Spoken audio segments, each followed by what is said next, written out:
ನಗರದ ಕಾವೇರಿ ಪ್ರತಿಮೆ ಬಳಿ ಮುಸ್ಲಿಂ ಬಾಂಧವರು ಹಾಗೂ ಸಂಘಟನೆಯವರು ಸೈಯದ್ ತಾಜಿಮ್ ರವರಿಗೆ ನಗರಾಭಿವೃದ್ಧಿ ಪ್ರಾಧಿಕಾರದ ಅಧ್ಯಕ್ಷ ಸ್ಥಾನ ನೀಡಬೇಕು ಎಂದು ಬೃಹತ್ ಪ್ರತಿಭಟನೆ ನಡೆಸಿದರು.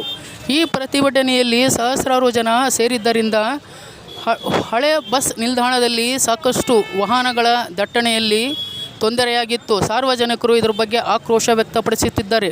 ಪೊಲೀಸಿನವರು ಮೊದಲೇ ಸರಿಯಾದ ವ್ಯವಸ್ಥೆ ಮಾಡಿದ್ದರೆ ಈ ಥರ ಆಗುತ್ತಿರಲಿಲ್ಲ ಎಂದು ಸಾರ್ವಜನಿಕರು ಅಲ್ಲಲ್ಲಿ ಮಾತನಾಡಿಕೊಳ್ಳುತ್ತಿದ್ದಾರೆ.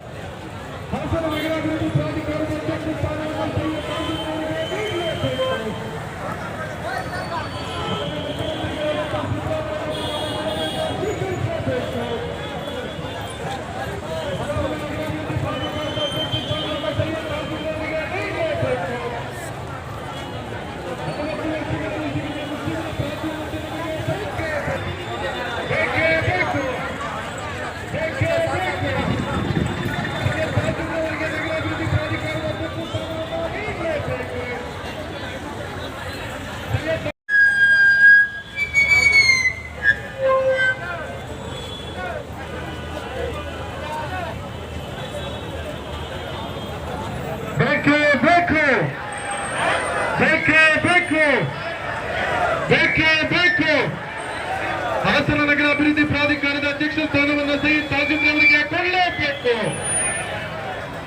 ಹಾಸನ ನಗರ ಅಭಿವೃದ್ಧಿ ಪ್ರಾಧಿಕಾರದ ಅಧ್ಯಕ್ಷ ಸ್ಥಾನವನ್ನು ಸೈಯದ್ ತಾಜಿಮ್ ರವರಿಗೆ ನೀಡಲೇಬೇಕು. ಹಾಸನ ನಗರ ಅಭಿವೃದ್ಧಿ ಪ್ರಾಧಿಕಾರದ ಅಧ್ಯಕ್ಷ ಸ್ಥಾನವನ್ನು ಸೈಯದ್ ತಾಜಿಮ್ ರವರಿಗೆ ನೀಡಲೇಬೇಕು. ಹಾಸನ ನಗರ ಅಭಿವೃದ್ಧಿ ಪ್ರಾಧಿಕಾರದ ಅಧ್ಯಕ್ಷ ಸ್ಥಾನವನ್ನು ಸೈಯದ್ ತಾಜಿಮ್ ರವರಿಗೆ ಕೊಡಲೇಬೇಕು. ಮುಸ್ಲಿಂ ಸಮುದಾಯಕ್ಕೆ 40 ವರ್ಷಗಳಲ್ಲಿ ಸಿಗದ ಆದ್ಯತೆ ಇಂದು ನೀಡಲೇಬೇಕು. ಬೇಕೇ ಬೇಕು, ಬೇಕೇ ಬೇಕು, ಬೇಕೇ ಬೇಕು. ಹಕ್ಕುಗಳನ್ನು ಕೇಳಬೇಕು.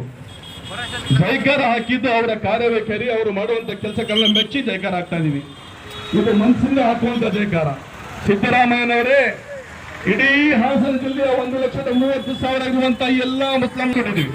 ಹಾಗಾಗಿ ಇವತ್ತು ಆ ಮತದಾರರ ಒಂದು ಓಟು ಅವರ